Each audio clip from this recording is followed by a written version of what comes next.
समीरपुर नाम का एक गांव था। उस गांव में बसंता अपनी 8 साल की बेटी पिंकी के साथ रहती थी। पिंकी अपाहिज थी। घर चलाने के लिए बसंता घर में मिट्टी के बर्तन बनाया करती थी। दिवाली आने वाली थी, इसलिए बसंता मिट्टी से दिए बनाकर बेचा करती थी। एक दिन बसंता थकी हारी घर लौटती है। आज भी कोई दिया नहीं बिका, ऐसे कैसे घर चलेगा। माँ उदास मत होइए, आज नहीं तो कल हमारे दिए जरूर बिकेंगे। अच्छा माँ, एक बात बोलूं? हाँ मेरी बच्ची बोलो। मैं सोच रही थी कि क्यों ना हम दिए के साथ साथ पटाखे भी बेचे। क्या पता पटाखे के साथ साथ दिए भी बिक जाए हमारे। बात तो तुम बिल्कुल सही बोल रही हो, पर मैं तुम्हें इस हालत में अपने साथ नहीं ले जा सकती।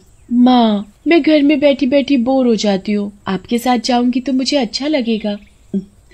ठीक है, कल हम दोनों साथ में चलते हैं। सुबह होते ही दोनों साथ में पटाखे बेचने निकलते हैं। पटाखे ले लो, पटाखे ले लो, पटाखे ले लो। तभी एक आदमी उनके पास आता है। ये भी कोई पटाखे होते हैं? ये सब कचरा है, कचरा।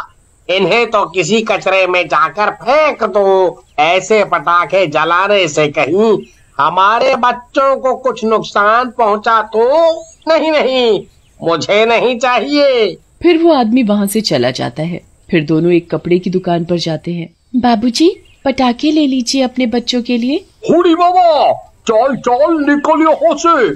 पता नहीं कहाँ से आ जाते हैं। अरे इन्हें यहाँ से कोई निकालो।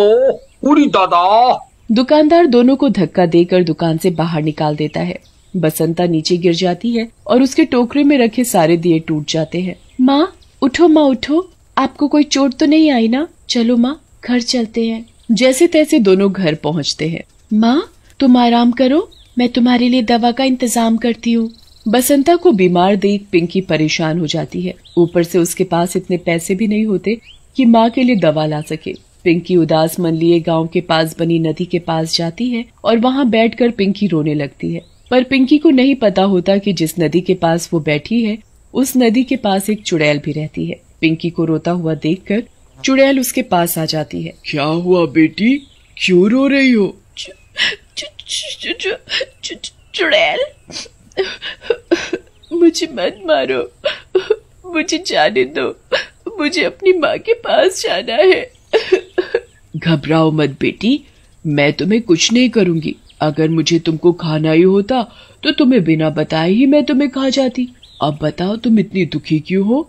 मेरी माँ बहुत बीमार है, उनके इलाज के लिए मेरे पास पैसे नहीं है। बिना इलाज के कहीं मेरी माँ को कुछ हो गया तो।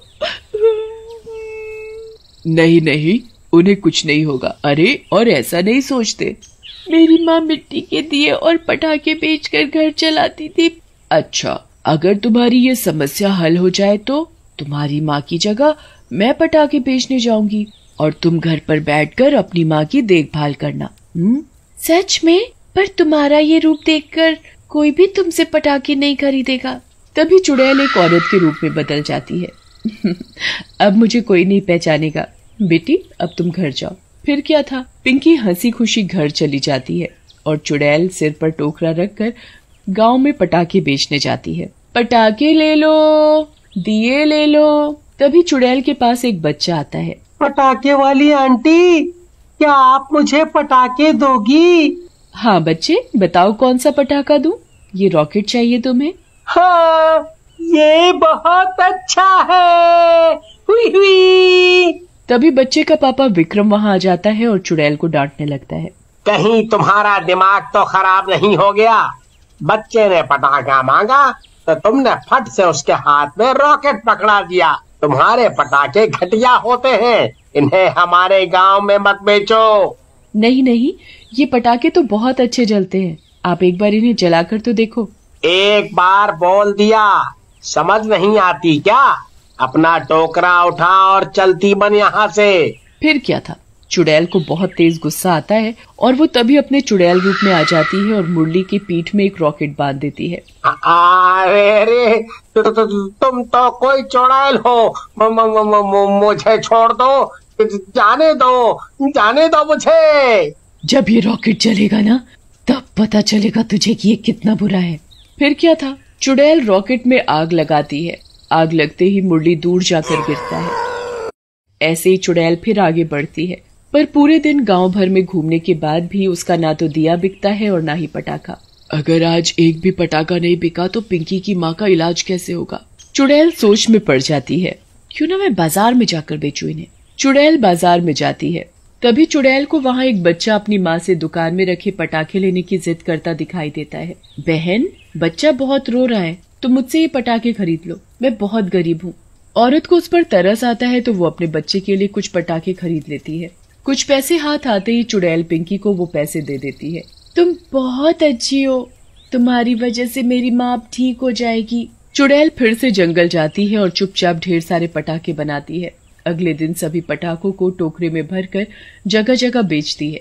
थोड़ी ही देर में चुड़ैल का पूरा टोकरा खाली हो जाता है। चुड़ैल के पटाखों की बात धीरे धीरे सभी पटाखों की दुकानों तक पहुंच जाती है। अरे भाई, तुमने भी वही सुना क्या जो मैंने भी सुना? तुम शायद उस पटाखे वाली की बात कर रहे हो। हाँ, वही। सभी लोग उसी से ही पटाखे खरीद रहे हैं। ऐसे तो हमारा दिवाला ही निकल जाएगा। तभी वहाँ विमल आ जाता है। अरे भाइयों, वो जो पटाखे वाली है ना, वो कोई साधारण औरत नहीं है, वो तो कोई चुड़ैल है, चुड़ैल। चुड़ैल। लगता है तुमने कोई नशा वशा किया हुआ है। अरे कोई चुड़ैल वुड़ैल नहीं होती। मैं सच बोल रहा हूँ, मेरा यकीन करो तुम। मैंने उसे देखा है। देखो उसने मेरा क्या हाल बना दिया, मुझे रॉकेट में बांध कर उड़ा दिया। छुप कर देखना पड़ेगा कि वो कहाँ से आती है और इतने सारे पटाखे कहाँ से लाती है। सभी मिलकर उस पटाखे वाली को ढूंढकर उसका पीछा करते हैं। जंगल में उसे जादू से ढेर सारे पटाखे बनाते हुए सब देख लेते हैं। अच्छा, तो ये बात है विमल भाई, जो तुमने बोला था बिल्कुल सही बोला था। ये तो सच में चुड़ैल निकली। ये तो अपने जादू से पटाखे बनाकर बेचती है, पर ये ऐसा क्यों कर रही है? वो भी मुझे पता है। वो जो बसंता है ना, ये उनके लिए सब कर रही है। अच्छा, ये सब उसका करा धरा है। भाइयों, वो हम सबसे बदला ले रही है, क्योंकि हम उसके पटाखे और दिए बिकने नहीं देते ना, इसलिए उसने इस चुड़ैल को अपने घर पनाह दे रखी है। चलो भाइयों, आज उस बसंता की खैर नहीं, सभी को चुड़ैल के बारे में बताते हैं। फिर सभी लोग गांव में जाकर सबको चुड़ैल के बारे में बता देते हैं। अच्छा, तभी मैं कहूँ कि उसके पटाखे कुछ अजीब ही हैं। अरे, इसका मतलब हमारे गांव पर चुड़ैल का साया है। ऐसे तो वो एक एक करके हम लोगों को खा भी सकती है। नहीं नहीं, ऐसा नहीं होगा। चलो भाइयों, सब आज हम उस चुड़ैल को मार डालेंगे। फिर क्या था, पूरा गांव हाथ में मशाल लिए बसंता के घर पहुंच जाता है। बसंता, ओ बसंता, बाहर निकल। बीमार हालत में ढीली सी बसंता और पिंकी घर से बाहर आते हैं। क्या हुआ भाइयों, इतनी भीड़ क्यों लगा रखी है? क्या बात है?